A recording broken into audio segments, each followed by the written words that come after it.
მოგესალმებათ, ვანო ჯავახიშვილის შოუ, ძვირფასო მეგობრებო, ძალიან საინტერესო მონოლოგი გველოდება. ამ კვირაში მთავრობამ ისეთი სისულელეები აკეთა, კვიციანს პარლამენტში შუბლით კაკალი რომ გაეტეხა, მაინც ვერ მოხდებოდა დღევანდელ მონოლოგში. მინდა გითხრათ, ძვირფასო მეგობრებო. ბატონო, მართლა? ახლა მაცნობეს ძვირფასო ტელემაყურებლებო, რომ კვიციანი მაინც მოხდა მონოლოგში და არ ვიცი ზუსტად რა თქვა. არც მე არ ვიცი, რა თქვა? კი. ხო, განათლების რეფორმასთან დაკავშირებით ძალიან საინტერესო მოსაზრება ქონია, ანუ აუცილებლად უნდა მოხვედრილიყო ეს ვიდეო ჩვენს გადაცემაში. გამოცდების გაუქმებასთან დაკავშირებით არის ეს ვიდეო. ნახოთ, მოდით ეს. ერის გამრავლებას შეუწყობს ხელს გამოცდების გაუქმება. ბატონო მინისტრო, ფიქრობ თუ არა, რომ საჭიროა მოიფიქროს სახელმწიფომ ისეთი სოციალური პროგრამები, რომლითაც ხელს შეუწყობს ახალი ოჯახების შექმნას და მისცემს სტიმულს ერს გამრავლებისკენ. უნდა მოხვედრილიყო. მე მგონი კვიციანს გონია, რომ გამოცდები კონტრაცეპტივის ფუნქციას ასრულებს ძვირფასო ტელემაყურებლებო და აქამდე იმიტომ ვერ ბრალდებოდით. ასე გონია მას. მართალი ხართ, გამოცდები კი არა, საერთოდ არც დედაენა გვინდა, არც მიმატება გამოკლება გვინდა, მთავარია გამრავლდეთ. გაუმრავლდეთ და თუ ასე გავაგრძელებთ გამრავლებას, ხო, მალე ვიქნებით 3,000 ქართველი, ბატონო ემზარ, ხო, ბევრებია 3,000, ამდენებია, ბატონო, დათვალეთ. როგორც ისიც განათლების სამინისტრომ სკოლებში საატესტატო გამოცდები გააუქმა და ზოგადი უნარების გამოცდების უქმდება, ყოჩახ მთავრობას სწორი მოიფიქრა, ახალგაზრდას ახლა კარგი უნარი და ლოგიკა რომ აქვს. რთულია იმას ოცნება შემოახაზინა. განათლების და ქვეყნის ჭაობიდან ამოყვანის დრო არ გვაქვს ახლა ჩვენ. საქართველოს კიდევ ერთ განვითარებას ვერ გადაიტანს. ვეღარ გადაიტანს ფიზიკურად, მიწილაში ერთად მე. განათლების მინისტრმა სწავლას მოწყურებული ღარიბი ოჯახის შვილებიც გაახარა და განუცხადა, რომ უფასო ფაკულტეტებიო, ყველაფერს გავაკეთებ, რომ გავაუქმოთ, ესეც და დავხუროთ. უფასო სწავლება არაფრის მომცემიაო, აგერო მე ახლა ამ ხელფას მიხდიან და რას ვაკეთებო. და უფასოდ ხო საერთოდ რისი გამკეთებელი ვარ, ანუ საერთოდ ესეც. მინისტრმა ბატიაშვილმა პარლამენტში გამოსვლა არნახული მჭერმეტყოლობით დააგვირგვინა, ბოლოსკენ იყო ესეთი ფინალი, ძვირფასო მეგობრებო და მოდით ყველამ ერთად ნახოთ ეს არაჩვეულებრივი ვიდეო. ძალიან ბევრი კითხვა იყო ზოგადად თვითონ გამოცდებთან დაკავშირებით, რომელიც მეტნაკლებად შევეცი. მადლობთ ღმერთო, რომ გვიგზავნით და გვიყრით. ეს რომ არ ყოველთვის ფორმაში გვამყოფებ და გვამარაგებ ესეთი კარგი რაღაცები. ეს კაცი მე მგონი განათლების მინისტრი კი არ არის, ეს არის უფრო ზმნა. ჩვეულებრივი ზმნა, რომელსაც ერთი კითხვა დაესმის. რაკენი? ხო, გასაგებია, ეს მინისტრი კაცია და კიდე თავი შეიკავა, თორე ამას მოადგილე ყავს. დადის კორიდორში და ხმამაღლა იძახის, როდის დაждდება ხელფასი, ეს დედა მოადგილე ყავს, ესეთი განათლებული მოადგილეა, ძალიან კარგი კაცია. კაცი განათლების მინისტრი ბრძანდებით რამ გათქმევინათ მეტნაკლებად. ეგ რამ გათქმევინათ, ან მეტი გეთქვათ, ან ნაკლები გეთქვათ. ხო, ხედავთ, გადარებულია ხალხი. რა სიტყვა მეტნაკლები, ყველას თქვენი ვიდეო აქვს გაზიარებული ტელეფონში, რომ დავაკეთო. მოკლედ, ჯერ იმან გვითხრა შევწყნათო, მერე ამან დაამატა გამოექანეთო, ახლა ამან თქვა კიდე ამან რომ შევეცითო, მე მგონი ამ მთავრობას ვუყვარვართ.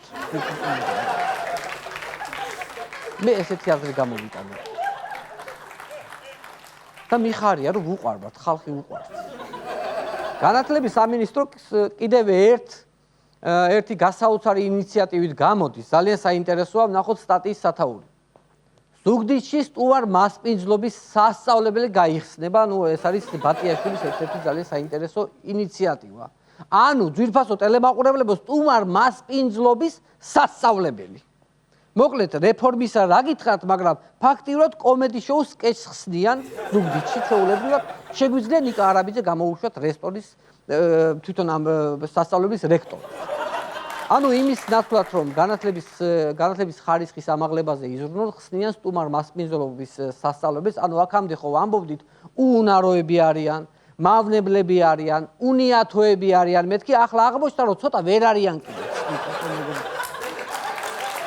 ახალი სკანდალი აგორდა ფარულ ჩანაწერებთან დაკავშირებით აღმოჩნდა რომ კადრში ჩანს iPhone 5. რაც იმას ნიშნავს, რომ ვიდეო გადაღებულია 2012 წლის შემდეგ. მშვენიერი რეკლამა გამოვიდა iPhone 5-ს. მაგრამ არჩევნებამდე ჯერ მთელი წელია და არ გამოურიცხავ რომ iPhone 6-ის, iPhone 7-ის, iPhone X-ის ფარული რეკლამებიც კი ვიხილოთ. ძალიან საინტერესო, კარგი მოდელებია, გვინდა რომ ნახოთ ახლა რეკლამები შესაძლოა, აი საინტერესო. ეკაპესელია კატეგორიულად მოითხოვს სასწრაფოდ გამოიძიონ ვინ არის ამ საქმის დირიჟორი. და ვინ დგას ამ ტერორის უკან? ხალბატონო ეკა 7 წელია მაგ ორკესტრში უკრავთ და დირიჟორი კიდე თუ ვერ იცით, თუ არ იცით ვინ არის, კარგად ხონიათ საქმე. მოკლედ, მთელი ქვეყანა გადასულია ფარული ვიდეოების გარჩევაზე.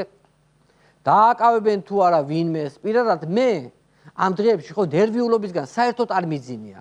iPhone 5 და ჭირი მაგას. ჭირი! მაგან არია სიტუაცია თუ არა, ხო იქნებოდა ყველაფერი წინა ხელისუფლების ბრალი და დალაგდებოდა, დაწყნარდებოდა. მაგრამ აი ჯანდაბა და ჭირი iPhone. ამ საქმეზე უკვე დააკავეს რამდენიმე პირი, ვინც ეს ვიდეო უბრალოდ ნახა. ხოლო მთავარი გამავრცელებელს ვერ პოულობენ, ძვირფასო მეგობრებო. სიმართლე რო გითხრათ, ხო ვერც იპოვიან და მეც ხშირად დამართნია ეგეთი რაღაც. აი მაგალითად სახში ხო უცბაი მაკრატელს რო ეძებ და თელ სახს რო გადაატრიალებ და რო ვერ პოულობ, რო ეძებ, ვერ პოულ არა და ცხვირწინაა და პარტიის ხდომას უძღვება.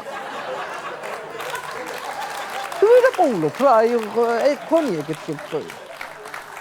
მოსამართლეების ყბადაღებული თემა უფრო სწორად ყბადაღებული მოსამართლეების თემა კვლავ შიდაპარტიული დაპირისპირების მიზეზი გახდა. პარტია პროტესტის ნიშნად უკვე დატოვა გედი ფოფხაძემ, ეს გახლდათ მისი საიუბილეო მე-10 წასვლა პარტიიდან, 10 სანთლიანი ტორტიც კი ჩააქრობილეს ბოლოს რო გადიოდა.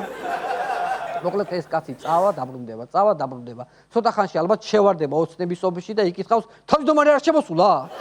ვა, სად დაიკარგება ხოლმე ეს კაცი და ეს შეიძლება ესე გავიდა. დაბრუნება რო უნდა, მაგრამ რო ვერ ბრუნდება. მოსამართლეების პოზიცია კიდევ ერთხელ დაიცვა ირაკლი კობახიძემ. ნახოთ ეს ვიდეო. სასამართლო სისტემა 2012 წლამდე იყო უარგესი. ადეიშვილი ასე ეთყოდა. ანუ ესენი იყვნენ ცუდი ადამიანები და ეხა კარგი ტიპები გახდნენ. ადამიანები, რომლებიც მასობრივად ჩადიოდნენ ცუდ რაღაცებს, ეხა ჩადიან კარგ რაღაცებს. ამაშია საქმე. ხუმრობის ხასიათზე ხარ. მართალია ეს ბიჭი. ხო შეიძლება ადამიანის ცხოვრებაში გამოსწორდეს, ხო აქვს ამის შანსი, ყველას აქვს ამის შანსი. აგერ მაგალითად ხო ბიძინა ივანიშვილი 2012 წლამდე ქველმოქმედი იყო და ხალხს ეხმარებოდა, მაგრამ ხო გამოსწორდა. გამოსწორდა კაცი და რა ვქნა. ქალაქში უკვე გამოჩნდა პლაკატები, სადაც მოსამართლე ლევან მურუსიძეს ხელში უჭირავს თემიდას მოკვეთილი თავი. მართლა არის ამ ქვეყანაში სამართალი თორე წესი თემიდას უნდა ეჭიროს ამისი თავი ესე უნდა დალაგდეს. გამოხერხდა სტატისტიკური მონაცემები, რომლის თანახმადაც ბოლო 1 წლის მანძილზე ქვეყანაში კრიმინალი 54% არის გაზრდილი. შინაგან საქმეთა მინისტრის მოადგილემ ბრიფინგი გამართა და გაიმართლა თავი, რომ ეს იმის გამოა, რომ ხალხი პოლიციას უფრო ენდობაო და უფრო მეტი ადამიანი რეკავსო პოლიციაში. კიდე თქვა რაღაცები, მაგრამ ვეღარ გავიგონე მიკროფონი მოპარეს მე და ხმა აღარ იშლება პირი. მართლა იმდენი ზარი შეძდის, რომ თურმე 112 ნომრის შესვლას აპირებს, რომ შეწუხდნენ თანამშრომლებს. აქტუალობას არ კარგავს სიცოცხლის სავსე ქალაქის იუმორით სავსე მერი. ნახოთ მისი მორიგი ტაქტიანი ხუმრობა ჟურნალისტებთან. თქვენ რა ინფორმაცია აქვს როგორ არა მაქვს მეთქი და რა რასთან დაკავშირებით? რო გეუბნებით არ გესმით, რასაც გეუბნებით კაცო. თუნდაც იტალიურად გეტყვით. შესაძლებელია ხო? რა თბილისის ბიჭი ღერს მოდიალობთ კაცო. არა, მე კითხვის გიძახ. აი რა ვიცი, რო ვაკვირდები კალაძის უტახტო გამოხტომები ისეთი ტემპით ვითარდება, რომ შეიძლება ერთ ჩვენი ერთ დღეს ჟურნალისტ ჩოულერდა პანჩურიც ამოარტყას. ანუ აი რაღაცა ვითარდება, ნუ ხით სადავდია, სადღამდე ავდივა. ნუ ბოდიალობ, ანუ რას ბოდიალობო რა? ესე უთხრა და ამას თუ გინდაო იტალიურადაც გეტყვისო. მართლა როგორი განათლებული ბიჭია, კახი. ქართულად ხო ლაპარაკობს, იტალიურადაც ლაპარაკობს, თურმე ინგლისურადაც ხო ლაპარაკობს და ერთადერთი ზრდილობიანად ლაპარაკი ვერ ისწავლებს. ენები კარგად. ბატონო კახი, მარტო ნუ ბოდიალობ რო უთხარით ხო? ხო გეთქვათ კიდე რაღაცები, ხო იცით მაგალითად, ნუ მიაცმააცვამ. ხო შეიძლება გეთქვა ეგეც. რას ბალამუტობ? ბოლო-ბოლო უთხარ, შენ რა შე თო ესე გითხარ ახლა განათლების მინისტრზე ნაკლები ახლა ხო შეიძლება ესეც გეფხარ მარტივად შეიძლება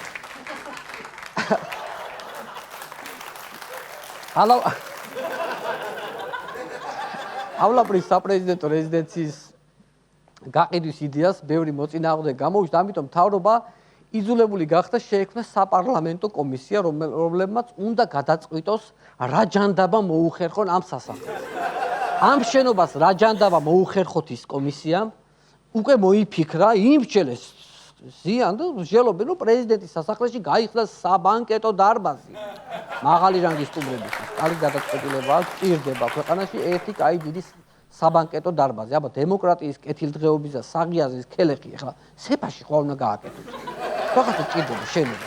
კომისიას თავიდან უნდოდა დარბაზისთვის თბილისი ცენტრალ ჰოლი დაერქმიათ, მაგრამ გაახსენათ, რომ ამ კომისიაში ენძელა მაჭავარიანი ყავთ თავისი რბილი ლუებით. ამიტომ თბილისი ცენტრალ მოლი აღარ გამოდიოდა საბანკეტო დარბაზი დაარქვეს პირდაპირ. რა ვიცი, აი მოკლედ დასრულდა დღევანდელი ჩემი მონოლოგი ძვირფასო ტელემაყურებელო, იმედი მაქვს ყველა აქტუალურ თემას მეტნაკლებად რას ფიქრობ? მეც ეს ვფიქრობ. დიდი მადლობა ჩვენ შოუს მუსიკას აფორმებთ. მე კი გამონალეგა ისე ვიყვადება.